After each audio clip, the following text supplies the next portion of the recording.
Hello बच्चों, अपन लेके आए हैं आपके बायोलॉजी का पेपर सॉल्यूशन। बायोलॉजी के 3 साल के मैं आपको पेपर अवेलेबल करा दूंगा। आप लोग उनको ध्यान से पढ़ लीजिए और अगर आपको ये तीनों पेपर आप पढ़ के चले गए तो मेरी गारंटी आप परीक्षा में आराम से पास हो जाओगे, इतनी मेरी लिखित में गारंटी है।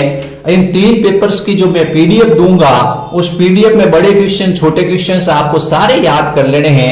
आपको परीक्षा के अंदर पूरे के पूरे वो क्या मिलेंगे, वो के वो पर्सन मिलेंगे। चाहे बड़ा क्वेश्चन होगा तो वो दूसरे साल छोटे क्वेश्चन के रूप में आएगा।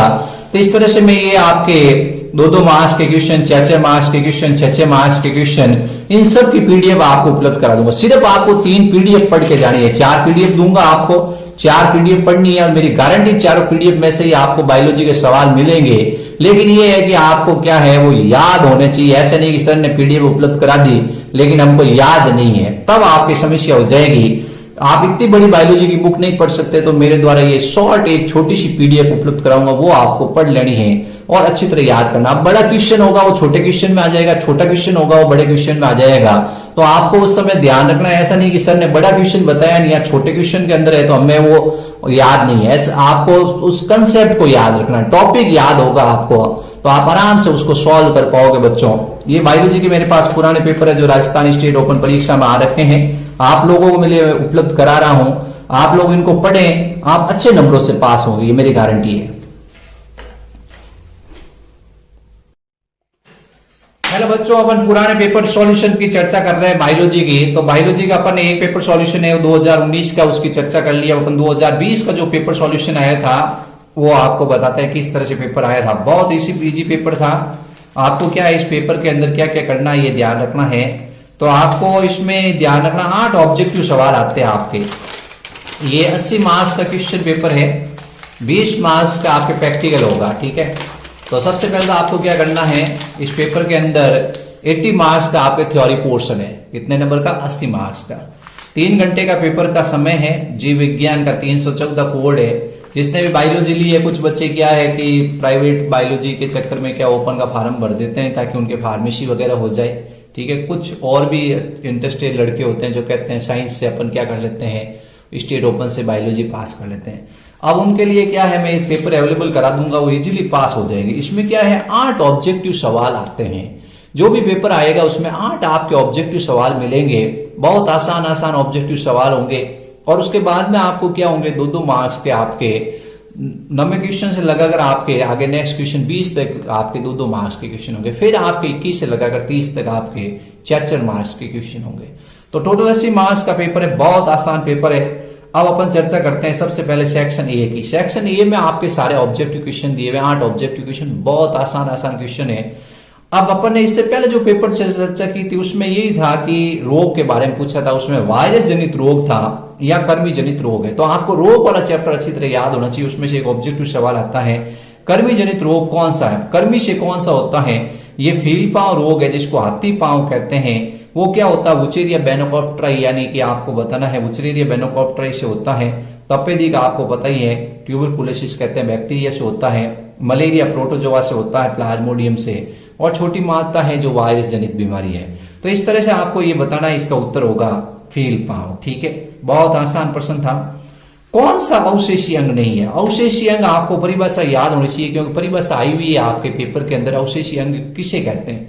जो हमारे पूर्वजों के अंदर सक्रिय थे लेकिन आज हमारे अंदर क्या है, निष्क्रिय है, सिर्फ उपस्थित है, उनको क्या कहते हैं? अवशेषी अंग। तो अवशेषी अंग है नहीं है तो अक्लदाढ़ है, टेरिडोडेक्टाइल है, परिशेषिका है और पुच्छ कशेरुका है। तो ये टेरिडोडेक्टाइल क्या है, एक अलग आपको बताना है, अलग तरह का जो पक्षी होते हैं उनके अंदर पाया जाता है। तो अक्लदाढ़ और परिशेषिका और पुच्छ कशेरुका तीनों मनुष्य के अंदर अवशेषी है लेकिन पेरिडेक्टाइल है। टेरिडेक्टाइल वो आपके अवशेषी अंग नहीं है। फिर कुंभी रूपी मूसला जड़ का उदाहरण है। ठीक है, तो आप जानते हैं ये सलजम होता है, ये कुंभी रूपी क्या है, मूसला जड़ का एग्जाम्पल है। ये ध्यान रखना आपको। ठीक है, नेक्स्ट क्वेश्चन अपने आ चुका, बहुत आसान क्वेश्चन है। बीजों और मुकुलों की प्रसुप्त अवस्था समाप्त करने के लिए कौन सा पादप हार्मोन, तो कौन सा हार्मोन होता है जो बीज और मुकुल की प्रसुप्त अवस्था को समाप्त करता है?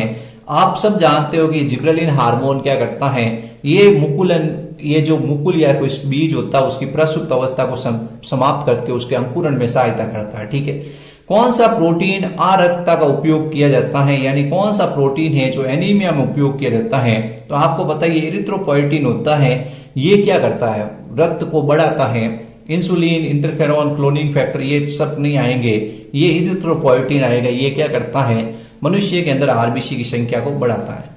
कोशिका चक्र की कौन सी अवस्था में डीएनए संश्लेषण होता है, ये हर एग्जाम के अंदर सवाल आता है। कोई भी एग्जाम होता है उसमें ये सवाल आता है। इस अवस्था के अंदर क्या होता है, डीएनए संश्लेषण होता है, डीएनए का प्रतिकृतिकरण होता है कोशिका चक्र की।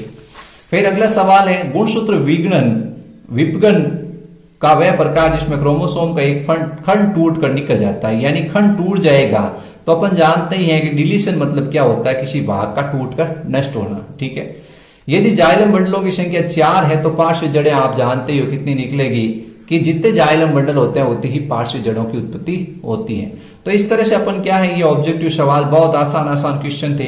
फिर उसके बाद में ये आपके क्या है, ये आपके मिलान वाला क्वेश्चन आया है। इसमें आपको क्या करना है, इसको आपस में मिलान करना है। एक क्वेश्चन आपके मिलान का आएगा। अब मैं आपको इसकी पूरी पीडीएफ उपलब्ध करा दूंगा।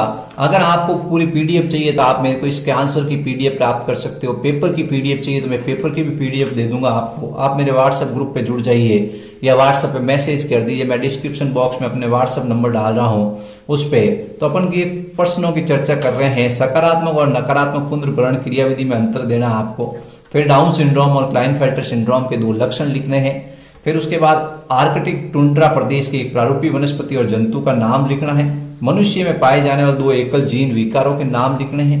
लाइसोसोम को आत्मघाती थैली क्यों कहते हैं, ये क्वेश्चन, ऐसे क्वेश्चन आते हैं कि आप आराम से पास हो सकते हो।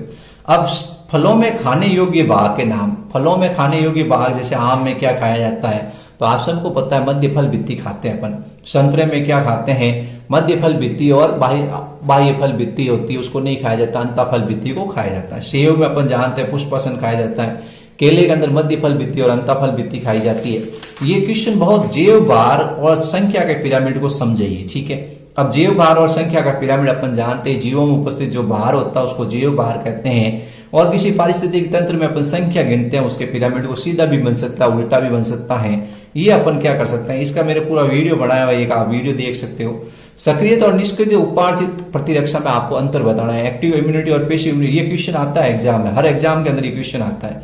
कृषि के क्षेत्र में जैव प्रौद्योगिकी उपयोग के उदाहरण दीजिए। यानी बायोटेक्नोलॉजी में क्या होता है, अनुवांशिक रूपांतरित फसलें बनाई जाती हैं और इसके अलावा उत्पादन बढ़ाया जाता है। बहुत आसान क्वेश्चन है।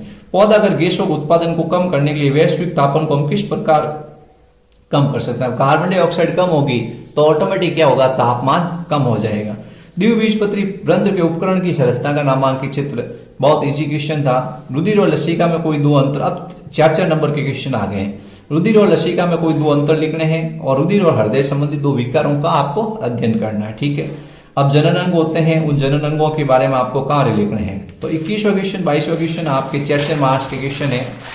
फिर उसके बाद में ये 23वां क्वेश्चन है। इसमें आपको क्या करना है, मानव केंद्रक प्रारूप यानी कैरियोटाइप और जीनोम को समझाना है।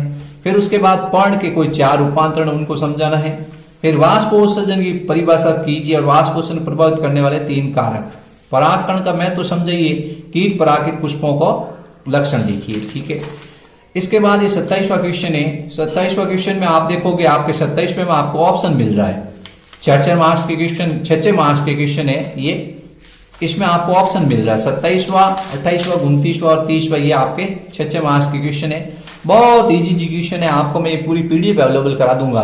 आप मेरे से जुड़ जाइए और आप चैनल को सब्सक्राइब कीजिए। मैं आपको पूरे पीडीएफ अवेलेबल करा दूंगा। आंसर की पीडीएफ भी मैं आपको उपलब्ध करा दूंगा, जिससे आप कम समय में पढ़कर आप आराम से इसके आंसर दे सकते हो बच्चों, और आपको अच्छे मार्क्स प्राप्त हो सकते हैं। अगर आप 3 साल के या 4 साल के पुराने पेपर पढ़ लेते हो तो मेरी गारंटी उनके में से सारे क्वेश्चंस आपको मिलेंगे।